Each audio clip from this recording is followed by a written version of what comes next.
there, I'm Jeanette Lane, a craft designer at CraftStash, and in today's video, I'm going to be sharing the differences and similarities between these two die cutting machines. So I have the Sizzix Big Shot Plus and also the more common and more popular Sizzix Big Shot.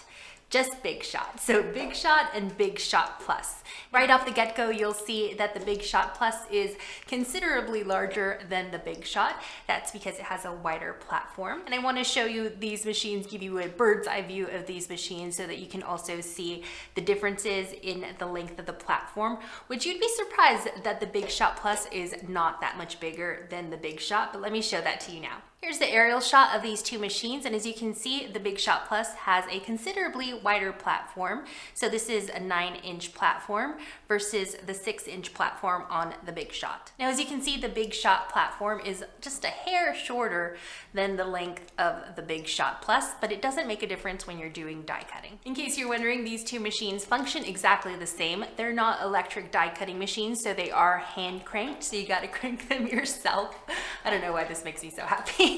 Okay, and also they die cut wafer thin dies as well as steel rule dies. And if you have the right die, you can die cut all sorts of material with these two machines. So you can do leather, fun foam, mat board, grunge board, cardboard, so many different materials that you can cut, as well as paper, just regular cardstock. Now, when you purchase one of these machines, sometimes they come with starter kits, and that includes sometimes cardstock, wafer thin dies, a steel rule die, fabric sometimes even, and some felt is included. So make sure that when you're looking at the listing, at the product listing, if you do want a starter kit of some sort, make sure that that's included. But it does vary from retailer to retailer, so read that product listing carefully. Now, because the Big Shot machine is more common, I feel like more crafters have the Big Shot versus the Big Shot Plus, or even the Sizzix Foldaway, which is a brand new machine from Sizzix as well. But you'll find that the accessories cater to the Big Shot. I'm sure you've seen the tool caddy that attaches to the side of the Big Shot. Unfortunately, that's only for the Big Shot. So that tool caddy, it's a little organizer. It doesn't fit on the Big Shot Plus or the Sizzix Foldaway. It's strictly for the Big Shot. Also, I wanted to mention that each machine comes with its own set of platforms that is sized to the machine, and these platforms will allow you to die cut and emboss. I highly recommend either of these machines, but the Big Shot Plus is going to give you a larger working surface. It has a larger platform, and what that allows you to do is work with bigger dies on the market. Here's a really popular die on the CraftStash website. It's the Christina Griffith's Card Making Magic 5x7 box die. So here's the die. As you see, it's really wide, and unfortunately it does not fit through the Big Shot. It's designed for a larger die cutting machine like the Big Shot Plus. And I'm going to show you how to die cut this with the Big Shot Plus. Like I mentioned earlier, each machine comes with the corresponding platforms that you need to die cut and emboss. Now, I know that if you get a starter kit, that does sound confusing. So a starter kit will include extras besides the platform, like fabric, or cardstock, or felt, or steel rule dies, or sampling of wafer thin dies. But don't worry, every machine comes with the platforms that you need. And when in doubt, you can read the product listing to make sure the platforms are included, or also contact the retailer that you're purchasing from. Now, to die cut my Christina Griffith's Card Making Magic 5x7 box die, I want to make sure that I have the right platforms, the right sandwich. So here is my gray base platform, and I'm going to need the Big Shot Plus Adapter A, which is for wafer thin dies. And I'm also you just need to follow the directions. The diagrams on the platforms are really helpful. So I'm gonna need a clear cutting pad, and then I'm going to put my paper down. And this is a A4 size piece of white cardstock, and I love that I don't have to trim this down. With the Big Shot, I would have to trim this down, this excess down, and make sure that my paper, which was 6 inches wide, so that it would go through my machine. But this way, I feel like it's so much easier because you don't have to trim anything. You just roll it on through because it does fit A4 size paper, as well as 8.5 by 11. All right, and now we're just gonna roll that through. As I'm rolling my die through the machine, it is gonna make some loud cracks and pops, but it's completely normal.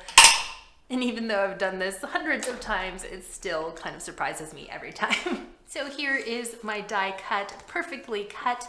And if I wanted to assemble the box, I would need another piece just like this. So I would run this again one more time with another piece of cardstock, fold it on the score lines, add some adhesive, and assemble my box. But that's for another video. Another plus side of the Big Shot Plus, no pun intended, is that you can use obviously larger dies with a Big Shot Plus, but you can also do more with embossing. Here I have a 5x7 embossing folder from the creative range on CraftStash.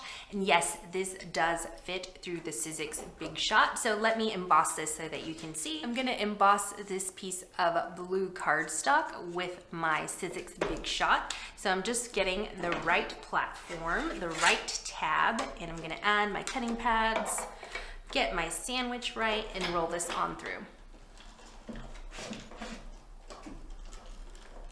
So here is my embossed cardstock. It's gorgeous. The Big Shot did the job well. Well done, little guy.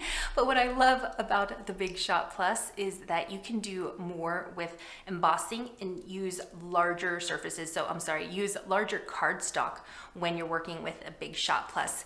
So I'm bringing back my box die cut and I'm going to emboss this. Now, obviously I can't run this through the Big Shot, it's too small.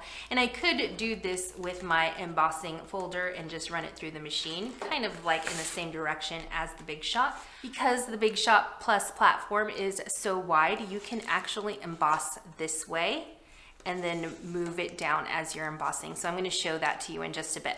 But see, you can't do that on the Big Shot because it doesn't fit.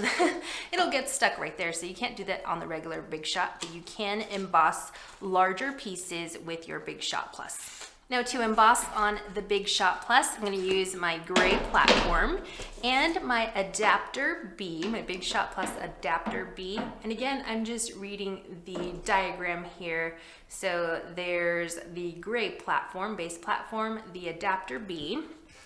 And then I'm gonna add my cutting pad and then my paper with my embossing folder. So I'm gonna start that at the edge.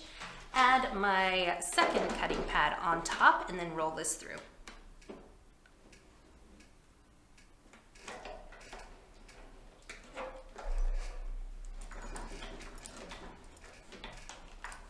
See how half of it is embossed? I can now line up my embossing folder and emboss the other half. Okay, so I'm just repeating the process. I've just scooted down the embossing folder to match up that pattern.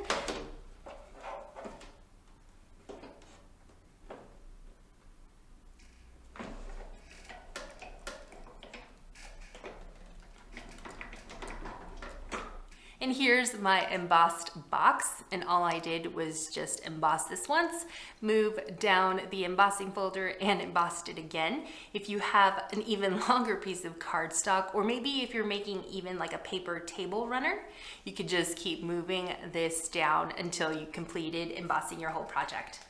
These two machines are fantastic and I recommend both of them equally, but I do lean towards the Big Shot Plus, but only if you have the room in your craft room or on your craft desk because it is bigger, but it does allow you to do more because you can work with larger dies as well as do more with your embossing folders. It's also worth noting that the Big Shot Plus has a little bit more pressure than the Big Shot because the rollers are larger. They're just more powerful. So you want to be mindful of that. If you're using wafer thin dies and cutting with your Big Shot, they might have some wear and tear. They might wear and tear much more quickly than when using a Big Shot. So something to keep in mind. So lots of things to keep in mind when investing in a die cutting machine. It is an investment, obviously, but these machines will last you a very long time. They're great quality. But if I'm gonna lean towards one, I'm gonna say the Big Shot Plus, but that's only if you have the room for it and also if your budget allows. I'm Jeanette Lane for CraftStash, and you can get these two great machines on the CraftStash website. That's craftstash.co.uk. And if you have any questions about die cutting or about the Big Shot Plus or the Big Shot or the fold away, I can answer those for you in the comments below. I'll try to get to all of them if time permits. Thank you so much for watching, and I'll see you real soon.